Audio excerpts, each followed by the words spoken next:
On prend vos enfants, on les envoie en métropole pour un avenir meilleur et ils vont revenir tous les ans. Quel être humain a pu imaginer ce système? Pour inciter les parents à envoyer leurs enfants en métropole, on n'hésite pas à recourir au mensonge.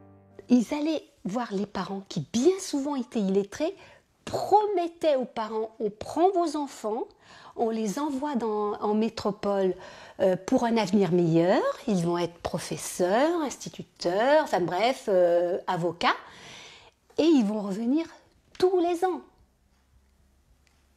Mais le problème, c'est qu'on est parti pour un aller simple. Aucun retour n'a jamais été envisagé. Au contraire, les enfants de la Réunion deviennent pupilles de l'État et tout lien avec leurs parents est coupé.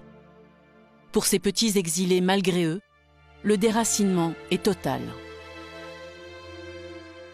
Imaginez transplanter, envoyer des enfants du nourrisson jusqu'à 21 ans, puisqu'à l'époque la majorité était à 21 ans, à 10 000 kilomètres en France hexagonale, un pays dont ils ne parlaient pas la langue.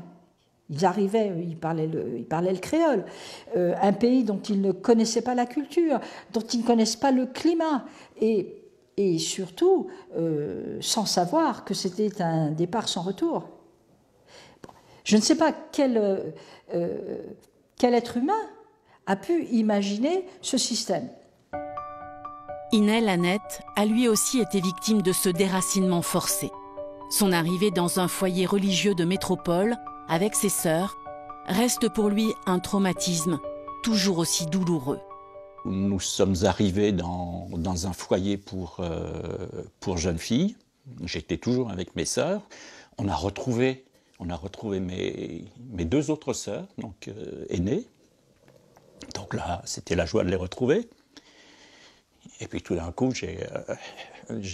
j'entends une sœur qui dit « Mais t'es un garçon, toi ?» Il me dit « Bah oui. » Il me dit « Bah tu peux pas rester là, c'est que pour les filles ici. » Une double peine pour l'enfant de 9 ans qu'il était.